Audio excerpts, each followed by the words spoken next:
Quero falar com vocês sobre as ferramentas clássicas. E eu quero começar lá em Jó 38. Jó 38. Uma sequência maravilhosa aqui. Eu não vou ler toda a sequência porque precisamos remir o tempo. Mas vocês vão entender por que eu estou começando exatamente nesse texto. E se você tem uma versão aí da Bíblia em português, a ARA, você consegue ver no início aí a sugestão do título dessa porção: o Senhor convence a Jó de ignorância. E ele faz dessa maneira, Jó 38, a partir do versículo 1. Depois disto, o Senhor, do meio de um redemoinho, respondeu a Jó: quem é este que escurece os meus desígnios com palavras sem conhecimento? Cinge, pois, os lombos como homem, pois eu te perguntarei, e tu me farás saber. Onde estavas tu, quando eu lançava os fundamentos da terra? Dize-mo, se tens entendimento. Quem lhe pôs as medidas, se é que o sabes? Ou quem estendeu sobre ela o cordel? E se nós continuarmos lendo, nós vamos ver uma série de perguntas desafiadoras que fazem Jó se livrar da ignorância ou ser convencido daquilo que ele vai dizer no final: antes eu conhecia a Deus só de ouvir falar, agora eu o vi com os meus próprios olhos. A experiência é diferente agora de conhecimento, e sem dúvida, aqui nós vemos em Jó 38, Deus nos mostrando uma dessas ferramentas maravilhosas para chegarmos a esse objetivo. E hoje nós estamos chamando isso de ferramentas clássicas, ou como eu colocarei um pouco depois, o tal do método socrático. Eu queria dizer para vocês então que dentro dessa ideia que nós temos aqui, a partir do que o próprio Deus falou: pois eu te perguntarei e tu me farás saber. A importância das perguntas. Cuidado com as perguntas que você faz, pois talvez você receba uma resposta que você não quer receber. Tenho aqui a história de uma menina que representa muitas vezes a vida dos nossos filhos em uma escola ou em um contexto educacional onde o Senhor não reina. E diz assim a história: irritada com as interpelações da menina em aula sobre animais marinhos, a professora diz: Julinha, não é possível que uma baleia tenha engolido Jonas. Nem caberia na sua garganta. Julinha então responde: tudo bem, professora. Quando eu chegar no céu, vou perguntar a Jonas. Sem paciência, a professora replica: e se Jonas não estiver no céu, mas no inferno? A resposta é imediata: daí, professora, a senhora pergunta para ele. Cuidado com as perguntas, pois você talvez receba uma resposta atravessada. Mas cuidado para fazer perguntas corretas então. Tenha esse cuidado. Você como pedagogo, você como educador, você como professor. Esse é um instrumento fundamental para as nossas vidas, para a sala de aula, para as nossas avaliações, para tudo que diz respeito a esse processo do convencimento da ignorância para uma realidade de inteligência, entendimento, sabedoria. Nós precisamos aprender a fazer as perguntas corretas. E nós vimos aqui o exemplo de uma delas, que necessariamente já suscita um pensamento, ou a necessidade de uma resposta, ou no mínimo, uma curiosidade. O Gustavo falou da pergunta que não quer calar até hoje, especialmente nesse contexto. Tertuliano perguntou: o que Jerusalém tem a ver com Atenas? E talvez alguns tenham respondido de maneira ainda ignorante ou sem total conhecimento. O que a escola cristã, de fato, confessional, pactual, tem a ver com esse classicismo? Não é a cristianização de algo indevido? Ora, nós podemos fazer isso com várias outras coisas da cultura, infelizmente, de maneira errada, cristianizar coisas indevidas, mas o que nós estamos propondo aqui não tem nada a ver com isso. Eu espero que vocês entendam que é um resgate. O Gustavo deixou isso bem claro na sua introdução de quase 1 hora. O que significa para nós, enquanto povo de Deus, olharmos mais uma vez para essa missão dada desde o princípio e agora na nossa geração aplicar essas coisas. Então, de maneira bem pontual, eu trago para vocês um recorte, você já deve ter ouvido isso, você deve usar isso, talvez em alguns contextos de discussão ou de sala de aula. E eu pergunto para você então, o que é o método socrático? Ouvimos falar, às vezes aplicamos de maneira errada, mas o que é o método socrático? E para isso, obviamente, nós precisamos voltar para Platão, para tudo aquilo que ele nos expôs enquanto ideia ou ideal. E se você já tiver uma resposta a respeito do método socrático, você vai ver que isso tem tudo a ver, ou pelo menos a sua pressuposição tem tudo a ver com a teoria das ideias. Por isso a ideia do mundo ideal. Por isso o amor platônico. E o mundo das ideias, então, na filosofia de Platão, era o mundo real.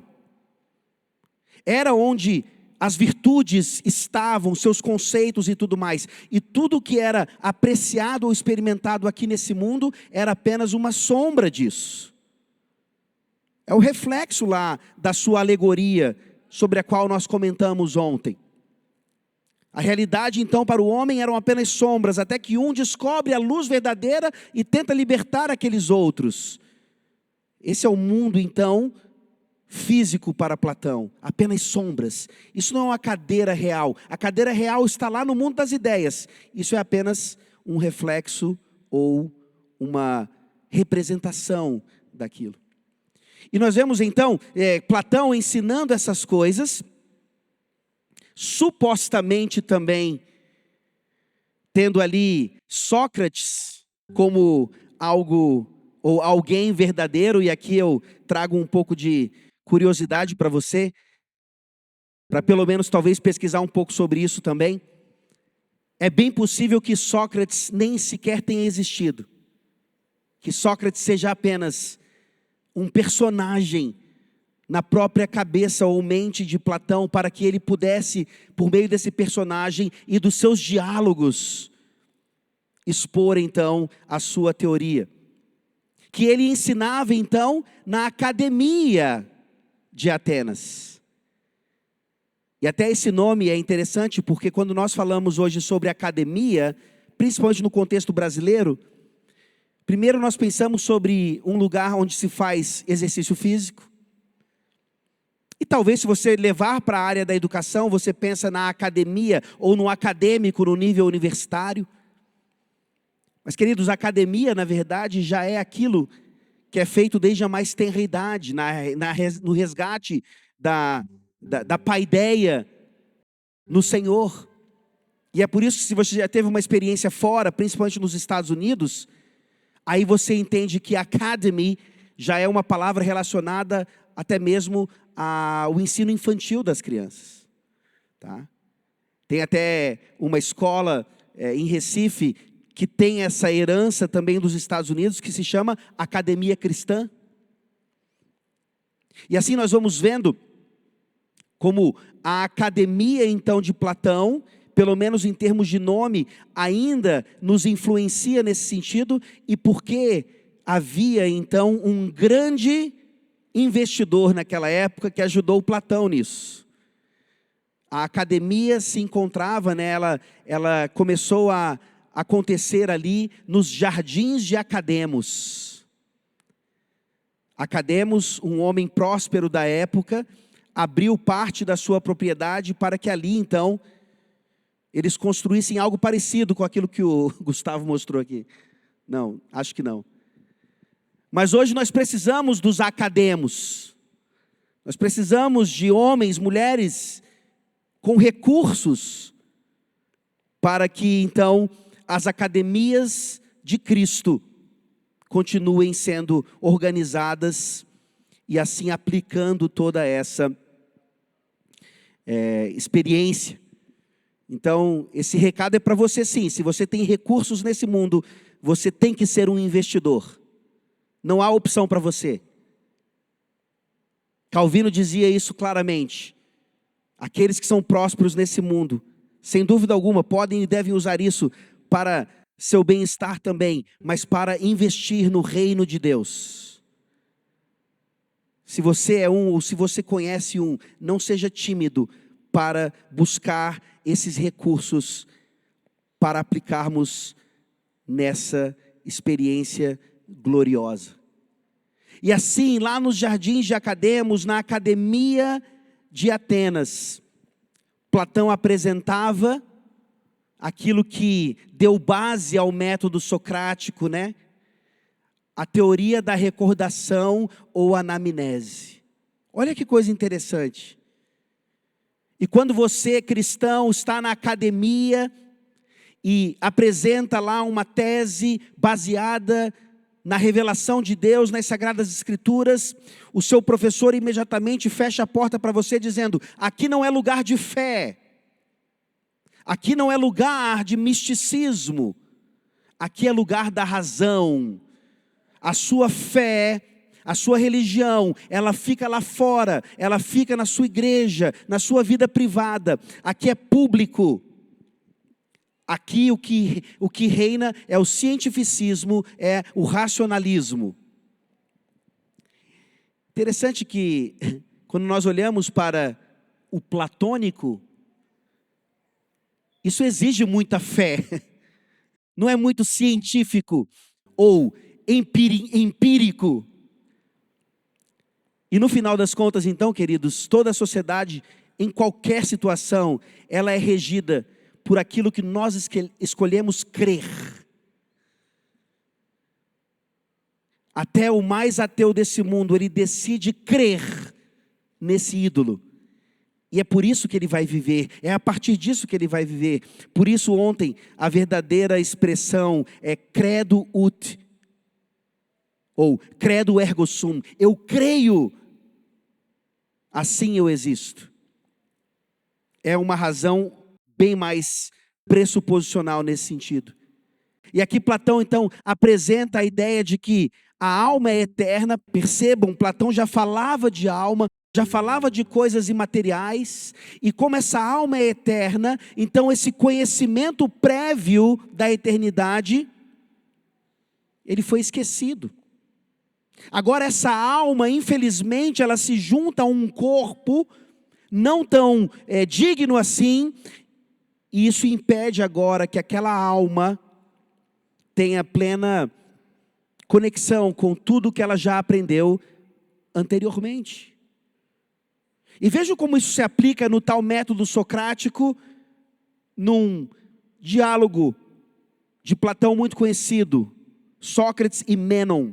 Ele fala: sendo então a alma imortal, e tendo nascido muitas vezes, e tendo visto tanto as coisas que estão aqui, quanto as que estão no Hades, enfim, todas as coisas, não há o que não tenha aprendido, de modo que não é nada de admirar, tanto com respeito à virtude, quanto ao demais, ser possível a ela rememorar aquelas coisas, justamente que já antes conhecia.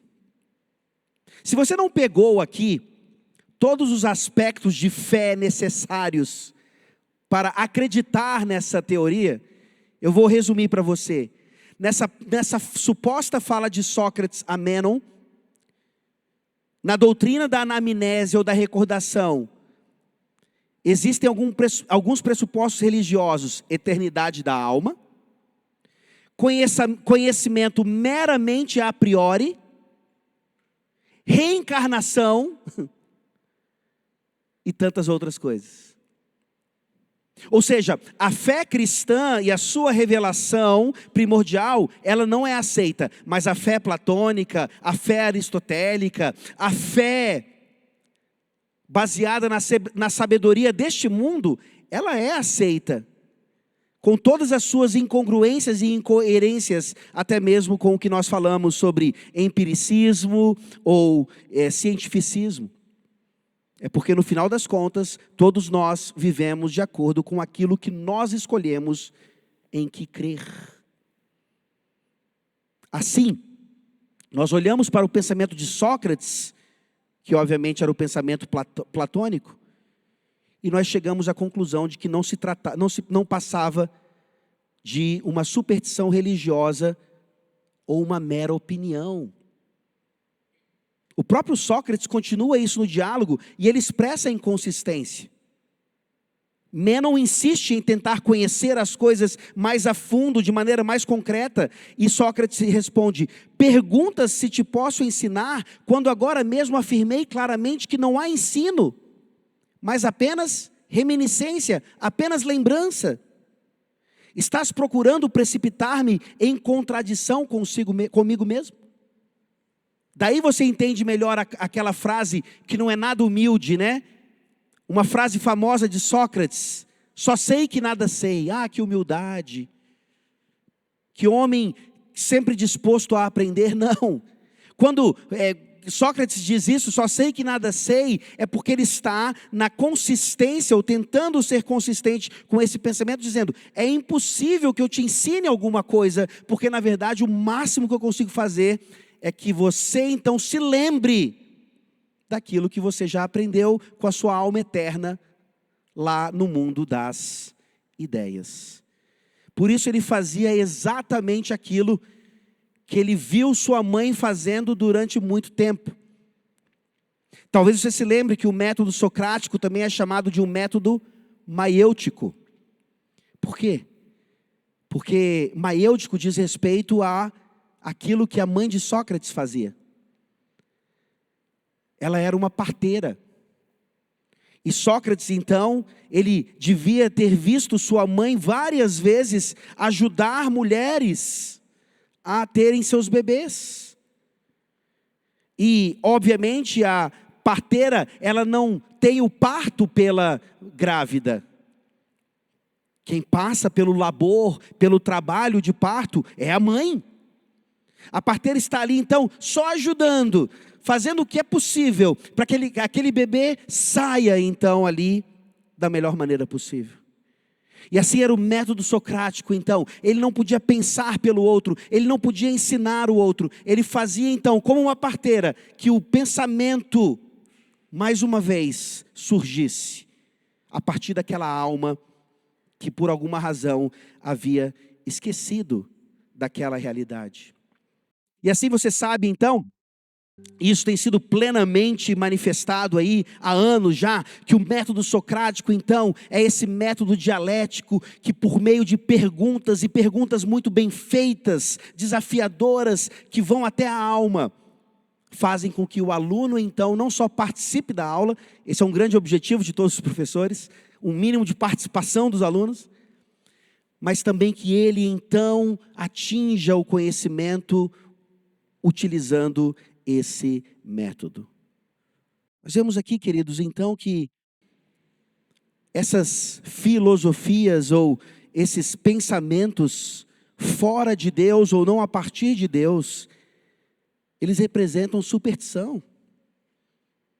Tem alguns relances de verdade, como o Gustavo mencionou aqui, sem dúvida alguma. Mas enquanto sistema completamente fechado, nós percebemos várias falhas, e eu insisto aqui, se você ainda está com essa dúvida, ou você está, talvez, ainda não totalmente convencido dessa questão, por favor, não entenda educação clássica ou esse método como uma mera cristianização daquilo que é pagão. É um resgate verdadeiro e uma restauração daquilo que sempre foi nosso. E eu quero demonstrar isso aqui. Se esse método socrático, ou método interrogativo, ou interrogatório, para extrair conhecimento, é algo meramente socrático, eu quero mostrar para vocês que isso, na verdade, sempre foi de Yahvé. Sempre foi de Deus. Por isso eu comecei com vocês lá em Jó. A maneira como o Senhor convence a Jó da ignorância. Ele faz uma série de perguntas. É a metralhadora das perguntas e Jó vai sendo metralhado ali. E aquelas perguntas vão tirando então de Jó exatamente a resposta que Deus queria. Jó chega ao final da revelação daquele livro e realmente compreende agora quem Deus é e quem Ele era. Vamos dar uma olhada mais uma vez lá na criação, né? Agora, após a queda, como é que Deus começa então esse método de fazer perguntas para extrair a resposta devida do aprendiz ou do aluno. Gênesis 3,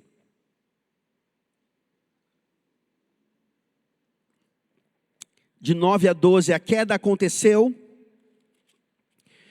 o homem se esconde, não há mais harmonia agora. A partir daquele momento, a pedagogia agora, ela começa a ter que lutar com um opositor. As duas propostas, elas claramente começam a se manifestar aqui. E no versículo 9 a gente lê: e chamou o Senhor Deus ao homem e lhe perguntou: onde estás? Ele respondeu: ouvi a tua voz no jardim, porque estava nu, tive medo e me escondi. Perguntou-lhe Deus: quem te fez saber que estavas nu? Comeste da árvore de que te ordenei que não comesses? Então disse o homem: a mulher que me deste por esposa, ela me deu da árvore e eu comi. Por que Deus está fazendo essas perguntas? Nós já vimos em Gênesis 2, no processo de ensino e aprendizagem, Deus é o professor perfeito, é o pedagogo perfeito, o homem antes da queda é o aprendiz perfeito, que pensa os pensamentos de Deus e responde de acordo com a interpretação do Senhor, sem qualquer erro. Mas aqui Deus agora, após a queda, precisa fazer perguntas fundamentais. Não porque Deus não sabe, obviamente, Ele é onisciente. Mas para que o aprendiz, então, por meio da pergunta, reconhecesse necessidades, aprendesse a verdade e fosse capaz de responder adequadamente. Apesar da pergunta perfeita, porque ela vem de Deus, a imperfeição do homem agora ainda o impede de responder adequadamente. Você experimenta isso constantemente em sala de aula. Não basta ter a pergunta certa, esse é o nosso papel.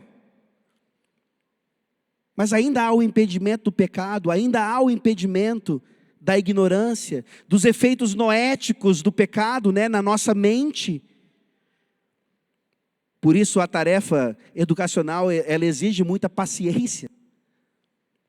Ela exige um processo, não é da noite para o dia. E aqui, queridos, rapidamente para eu chegar então, vai ter dever de casa, tá? A partir dessa aula aí, preparem-se aí para anotar, por favor. E eu vou passar o meu contato, não vou dar prazo, mas eu espero receber a resposta de vocês. Nas Sagradas Escrituras, nós temos 3 tipos de perguntas, ou seja, esse livro sagrado nos ensina, inclusive, como aplicar essas ferramentas na utilização do interrogativo. Nós temos as perguntas analíticas, retóricas e de sondagem. Deus, durante toda a sua palavra, tanto na Antiga Aliança como na Nova Aliança, nos traz exemplos maravilhosos disso. Nós vamos ler aqui rapidamente as diferentes perguntas e como elas servem nesse processo de ensino e aprendizagem. Dá uma olhada em Romanos 4, versículos 1 a 3.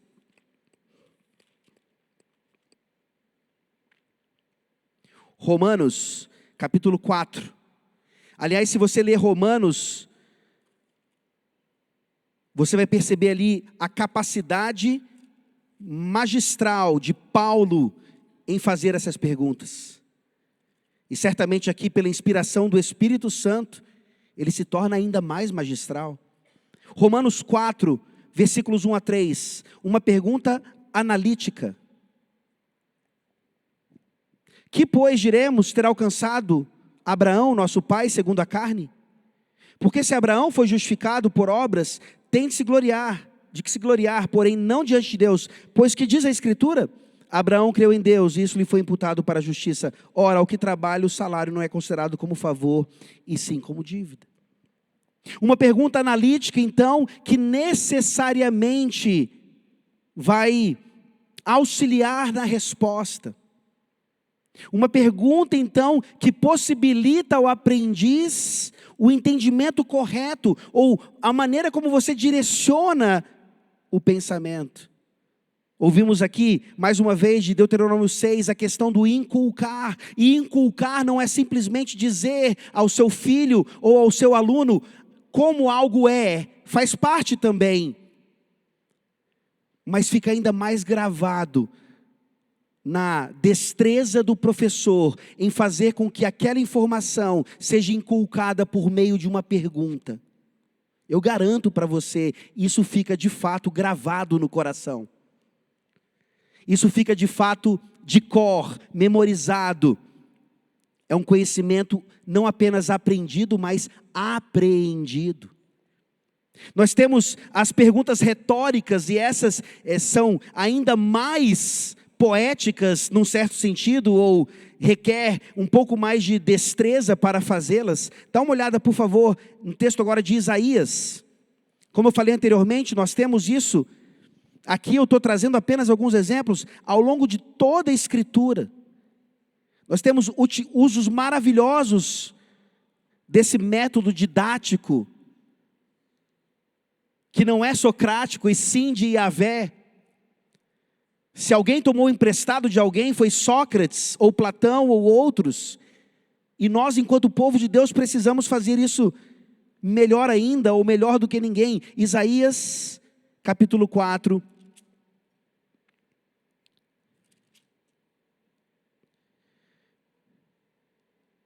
Perdão, eu estou com a referência errada aqui. Depois eu trago para vocês o exemplo certo dessa pergunta retórica. Mas nós todos aqui entendemos o que é uma pergunta retórica. É a pergunta que, na verdade, nela mesma já traz a resposta.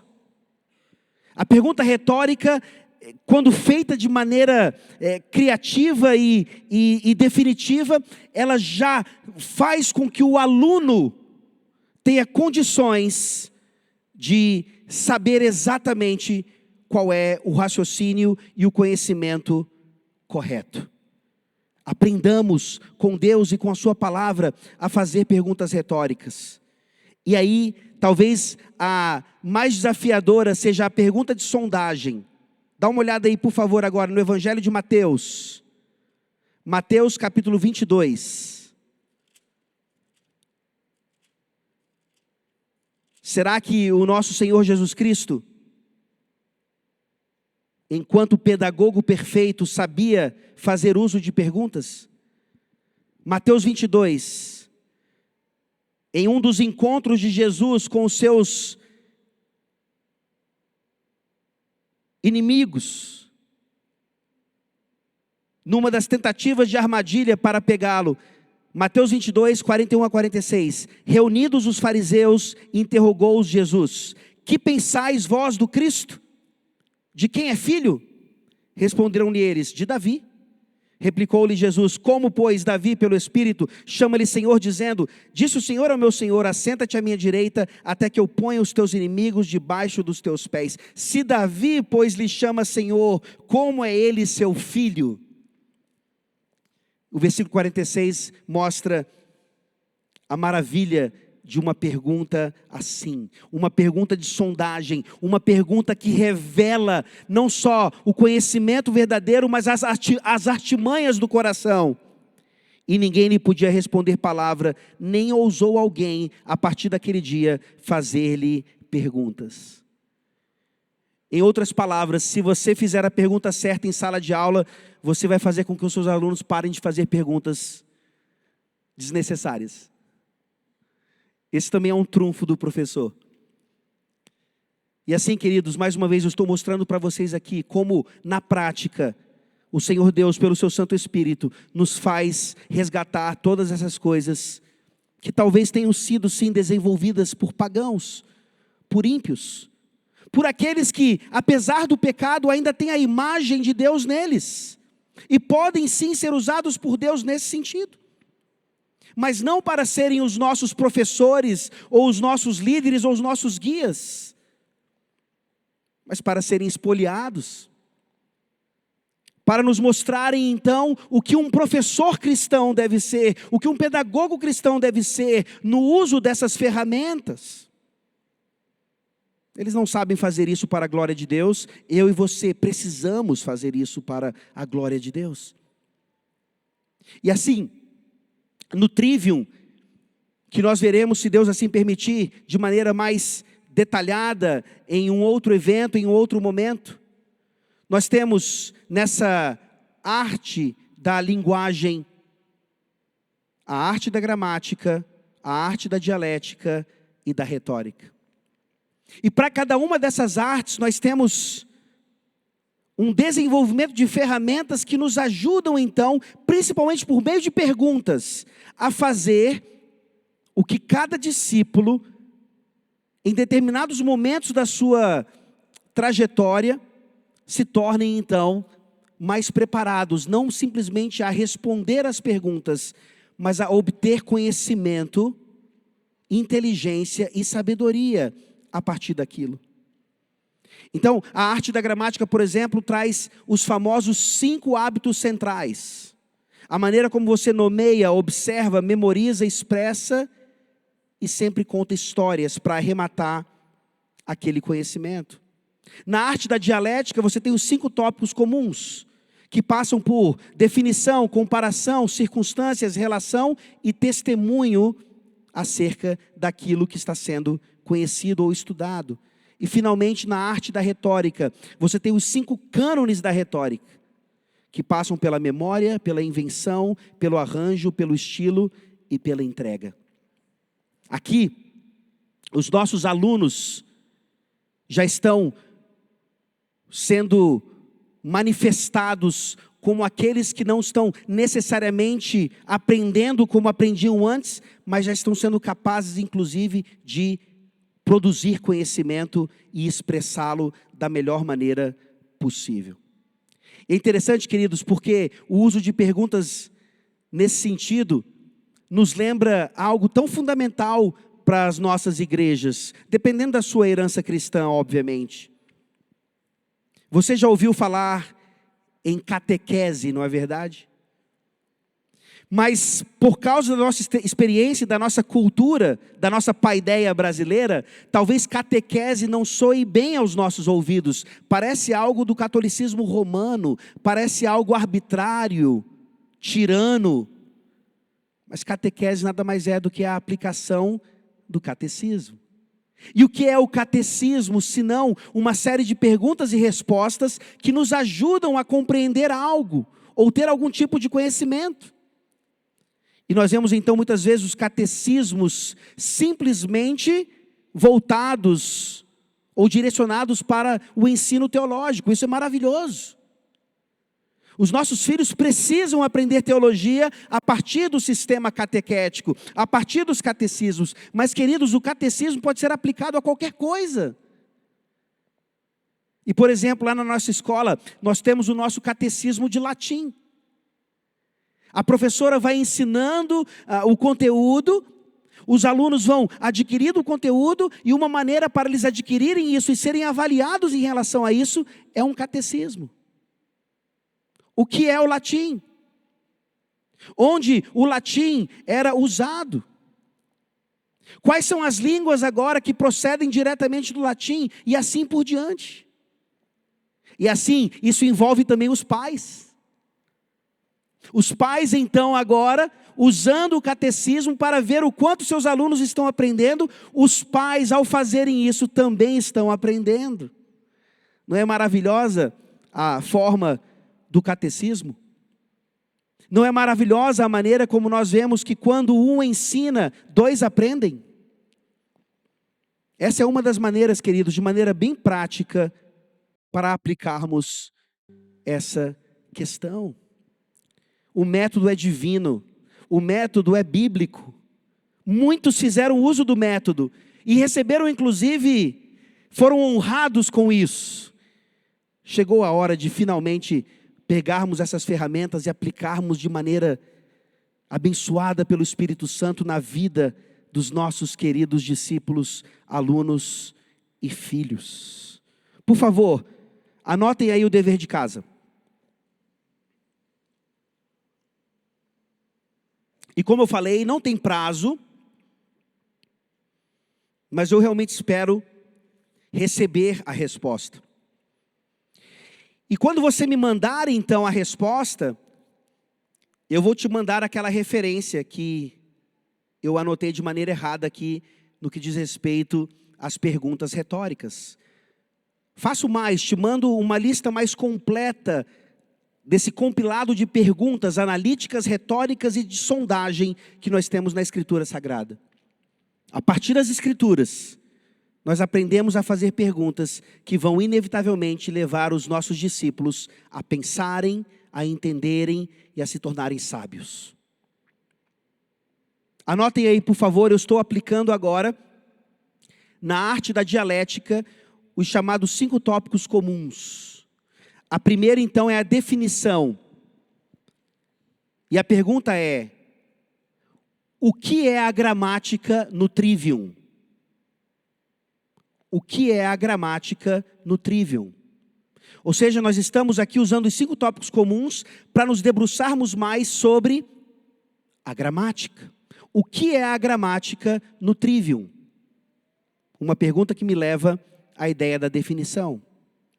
Agora, o próximo tópico comum diz respeito a uma comparação. Quais são as semelhanças da fase pré-gramatical e a gramatical? Quais são as semelhanças da fase pré-gramatical e a gramatical? Se você não tiver a menor ideia de como responder isso agora, parabéns, você está no nível do seu aluno. Como é que nós resolvemos isso? Nós estudamos, nós pesquisamos, nós buscamos informação, nós fazemos o dever de casa e no nosso próximo encontro, então, vocês já vão estar craques nessa parte. Quais são as semelhanças da fase pré-gramatical e a gramatical? Circunstâncias. Como o aprendizado pelos sentidos é utilizado na fase gramatical?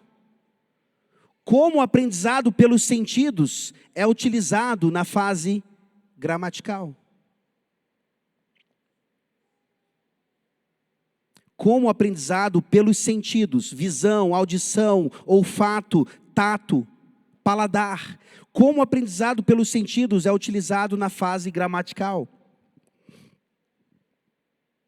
E agora, relação. É algo, obviamente, que você relaciona uma coisa com outra. Quando o aprendizado gramatical se dá, você faz relações em relação a essa questão. Quando o aprendizado gramatical se dá. E, finalmente, um testemunho. Qual é a minha autoridade em relação a isso? Da onde eu estou tirando tudo isso? Qual é uma fonte bíblica para a gramática? Qual é uma fonte bíblica para fundamentar a gramática? E um autor que faz uso disso. Então, 2 fontes aí. A fonte bíblica e um autor que nos ensina o que é a tal da gramática no trivium. Por meio dessas perguntas, não só para um dever de casa, mas num momento de sala de aula ou outros momentos, nós estamos utilizando o que Deus nos mostra na sua palavra como ferramenta para fazer com que os nossos alunos sejam perfeitamente habilitados para toda a boa obra. A pergunta final é se nós estamos dispostos a realmente aplicar tudo isso nas nossas vidas. Isso nos tira de uma zona de conforto, mas nos leva, de fato, a experimentar ainda deste lado da glória, aspectos do nosso lar, que é para onde nós estamos indo. Amém?